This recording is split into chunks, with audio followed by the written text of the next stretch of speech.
भगवान श्री कृष्ण के एक भक्त हुआ करते थे। वो भक्त बहुत धनवान थे और भगवान के लिए रोज अच्छे अच्छे वस्त्र भेजते थे। लेकिन प्रकृति का नियम है, जीवन में उतार चढ़ाव आते हैं। ऐसे ही उस भक्त के जीवन में एक ऐसा समय आया कि धन चला गया। अब उनको प्रभु के लिए वस्त्र भेजने थे और वस्त्र भेजने के लिए पैसे भी नहीं थे, तो उन्होंने सामान्य सा वस्त्र भेज दिया। बोले मेरा नियम भी हो जाएगा वस्त्र भेजने का, क्योंकि वस्त्र तो मुझे भेजना ही है। बिल्कुल ऐसा कपड़ा भेजा जिसको ठाकुर जी की सेवा में क्या पोछा लगाने में भी लोग इस्तेमाल नहीं कर सकते थे, लेकिन नियम था इसलिए उन्होंने भेज दिया। सर्दियों का समय था, ठाकुर जी कंबल ओढ़ के बैठते थे, कोयले की सिगड़ी से सेकते थे। ठाकुर जी को रात शयन कराकर जब गोसाई जी गए तो सुबह मंगला के समय जब वो आए तो आकर देखते हैं कि ठाकुर जी की कटकटी चल रही है। दांतों की ठंड की वजह से ठाकुर जी जोर जोर से कांप रहे हैं। एक दिन पहले ही जो सामग्री आई थी उनके वो वस्त्र भी आया था, तो उस वस्त्र को देख कर के पीछे जो सेवक आदि थे उन्होंने कहा कि ये वस्त्र तो पोंछे की भी लायक नहीं है, इसको बाहर कर दो, किसी और काम आ जाएगा। वो वस्त्र बाहर कर रखा था। अगले दिन वही जब ठाकुर जी कांप रहे तो गोसाई जी बोले कंबल लाओ, कंबल लाओ। अब उनको 5-6 कंबल उड़ा दिए, 2-3 सिगड़ी लगा दी। बार बार वो अपने हाथ सेक सेक कर ठाकुर जी के हाथ सेक रहे।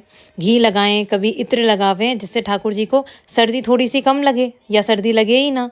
लेकिन इतना सब काम करने के बाद भी ठाकुर जी की सर्दी नहीं गई। अब गोसाई जी समझ गए कि जरूर किसी भक्त ने मन से कुछ भेजा होगा और वो इनको ओढ़ना होगा। किसी कारण वो नहीं आ पाया होगा, इसलिए अब ये नाटक कर रहे हैं ठंड लगने का। सेवाकारों को बुलाया और पूछा क्यों, कल क्या कोई वस्त्र आए थे? जो सेवक बोला हाँ। गोसाई जी बोले कहाँ है? तो दिखाए। बोला इनमें से कुछ हटा दिए थे। और क्या? तो सेवक बोले हाँ 1-2 कपड़े तो थे, वो ज्यादा बढ़िया नहीं थे तो हटा दिए थे। तो गोसाई जी बोले वो कहाँ है?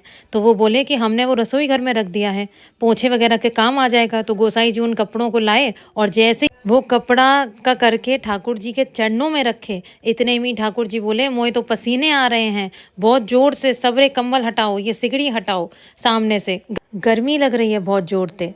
पर सच तो यह है कि ठाकुर जी को सर्दी नहीं लगती, ठाकुर जी को गर्मी भी नहीं लगती, ठाकुर जी को प्रेम लगता है, ठाकुर जी भाव लगता है हमारे मन का। ठाकुर जी अमीरी गरीबी नहीं देखते, हमारे मन का भाव देखते हैं। इसी बात पर बोलिए श्री कृष्ण कन्हैया लाल की जय, बांके बिहारी लाल की जय। जय जय श्री राधे। तो अगर आपको यह कथा पसंद आई हो तो वीडियो को लाइक कीजिए, शेयर कीजिए और हमारे चैनल भक्ति वेदांशी को सब्सक्राइब करना ना भूलिए। जय श्री राधे।